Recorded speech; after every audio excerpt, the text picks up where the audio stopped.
नमस्कार, आप देख रहे हैं खबर दृष्टिकोण चैनल और मैं हूं आपके साथ पल्लवी। राजधानी लखनऊ से खबर है, जहां बार एसोसिएशन के चुनाव को लेकर सरगर्मियां तेज हो गई है। विभिन्न पदों के लिए प्रत्याशियों ने अपना नामांकन दाखिल किया है। इसी कड़ी में महामंत्री पद की प्रत्याशी कामिनी कुमारी ओझा ने भी अपने समर्थन अधिवक्ताओं के साथ नामांकन किया। नामांकन के दौरान बड़ी संख्या में वकील मौजूद रहे और माहौल पूरी तरह से चुनावी नजर आया। नामांकन के बाद कामिनी कुमारी ओझा ने कहा कि उन्हें अपने साथी अधिवक्ताओं का भरपूर समर्थन और प्यार मिला है और वे उम्मीद करती हैं कि आगे भी यही समर्थन मिलता रहेगा। उन्होंने आगे कहा कि अगर उन्हें मौका मिलता है तो वे सभी अधिवक्ताओं के साथ कंधे से कंधा मिलाकर काम करेंगी और उनके हितों के लिए हमेशा साथ खड़ी रहेंगी। नमस्कार, मेरा नाम कामिनी ओझा एडवोकेट है। आज लखनऊ बार के प्रांगण में मैं अपना नामांकन दाखिल करूंगी और मैं पहली ऐसी महिला होंगी जो तीनों बारों में, चाहे सेंट्रल बार हो, लखनऊ बार हो और चाहे अवध बार हो, ये पहली बार होगा इतिहास में कि कोई महिला महामंत्री पद के लिए आगे आके अपनी दावेदारी कर रही है। मुझे पूर्ण भरोसा है अपने भाई बहनों पे, अपने सीनियर्स पे कि आप सबका सपोर्ट मुझे मिलेगा और मेरी ये मेहनत इतिहास रचेगी और मुझे पूरा भरोसा है कि मैं ऐतिहासिक जीत के आऊँगी आप सबके आशीर्वाद, वोट स्वरूपी सहयोग से। धन्यवाद। आपने कहा कि पहली बार महिला लड़ रही है, बहुत सारे चुनाव हुए होंगे, बहुत प्रत्याशी, आखिर में ऐसी क्या कमियां रहेंगी जिसको आपको चुनाव लड़ना पड़ रहा है? क्या करेंगे अधिवक्ताओं के लिए? क्यों अधिवक्ता आपको वोट देगा? देखिए, कमियां कोई भी चुनाव लड़ लीजिए, कमियां हमेशा हो ही जाती हैं। आप जब फिर नया चुनाव लड़ते हैं तो फिर उसको जो कमी पिछली बार रह गई होती तो उसको कंप्लीट करते हैं।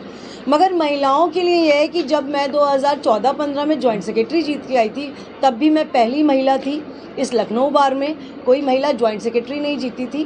तब भी मैंने वकालत के पेशे में महिलाएं जो हैं आती हैं, मगर उनको संकोच यही करती हैं कि उनके बारे में कौन उनमें पूछेगा, उनकी समस्याओं को कौन सुनेगा।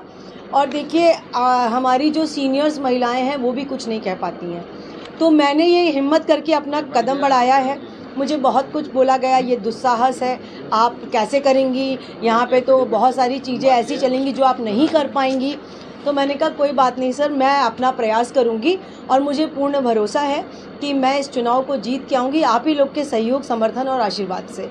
आप अगर चुनाव जीतती हैं तो महिलाओं के लिए या पूरे अधिवक्ताओं की बात की जाए तो उनके लिए क्या काम बाकी रहेगा जिसको आप पूरा करेंगे? देखिए, मैं ईश्वर की कृपा से अगर मैं ये चुनाव जीतूंगी तो मेरे अपने वो सारी चीज़ें हैं। देखिए, मैं कोई नेता नहीं हूँ, मैं एक वकील हूँ, तो मैं लीगल बात करूँगी। क्या कि मैं जब जीतूंगी तो मुझे वो प्लेटफॉर्म मिलेगा कि मैं काम करके दिखाऊँ। मैं आपसे झूठे वादे नहीं कर रही हूँ कि मैं ये करूँगी वो करूँगी। मैं जब भी बनी हूँ तो मैंने काम करके दिखाया है।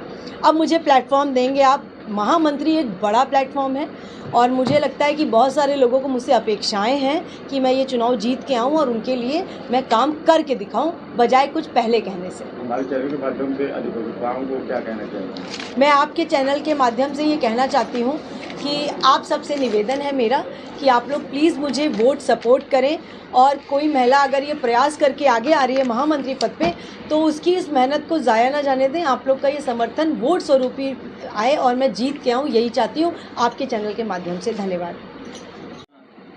नमस्कार, मेरा नाम अनीशा द्विवेदी है।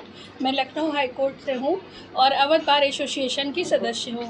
आज मैं कामिनी ओझा दीदी के नामांकन में उपस्थित हुई हूँ इनको सपोर्ट करने के लिए, इनका सहयोग करने के लिए कि ये सच में हिम्मत की बात है कि एक महिला प्रत्याशी महामंत्री जैसे बड़े पद पर आई है, जिसका बहुतों ने विरोध किया। इवन मुझसे भी कहा गया कि वो तो हारी हुई कैंडिडेट है, आप उनका क्यों सपोर्ट कर रही हैं। मैं बस अधिवक्ता समाज से या अपने भाई बहनों से यही कहना चाहती हूँ कि यहाँ से महिला पुरुष का जो भेदभाव है या महिला हेजिटेट करती हैं जो इस बार में या मतलब इस वकालत पेशे में आने में, तो ये हमारे भाई बहन के सहयोग से ही हो सकता है कि हम लोग ये भेदभाव मिटा सकें और कोई भी महिला कोर्ट में आने के लिए 10 बार सोचे ना, वो चाहे महिला हो चाहे पुरुष हो। मैं ये नहीं कह रही हूँ दीदी कि महिला पद पे जीतेंगी या महामंत्री पद पे जीतेंगी तो आप सिर्फ महिलाओं का सपोर्ट करें। मैं आपसे ये निवेदन करूँगी कि महिला पुरुष सब जब हम एक दृष्टि से देखेंगे ना, तभी हम जीत के आ पाएंगे। सिर्फ महिला का वोट लेके दीदी नहीं जीत सकती हैं या सिर्फ पुरुष का वोट। तो हम लोग अधिवक्ता हैं और मैं सभी अपने भाई बहनों अधिवक्ता भाई बहनों से ये निवेदन करूंगी कि हम लोग ये भेदभाव मिटा के जो भी नेतृत्व गुण है जिस भी अधिवक्ता में, उसको हम लोग बड़े पद पर ले आएँ और जो हमें करके दे, बड़े बड़े वादे ना करें, एक्चुअल में उसका परिणाम दे।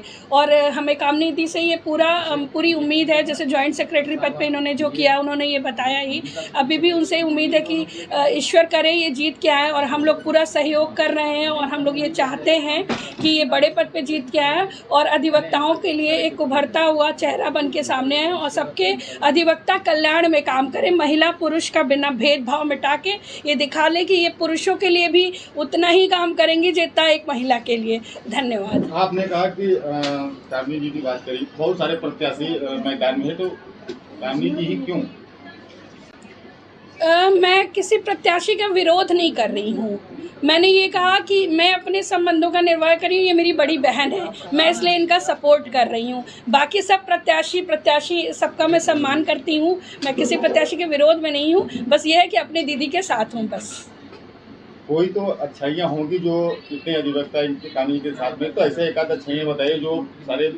चुनाव को लेकर वकीलों में खासा उत्साह देखा जा रहा है और सभी प्रत्याशी अपने अपने स्तर पर समर्थन जुटाने में लगे हुए हैं। अब देखना होगा कि आने वाले चुनाव में अधिवक्ता किसे अपना समर्थन देते हैं। फिलहाल इस खबर में बस इतना ही। बने रहे खबर दृष्टिकोण चैनल के साथ।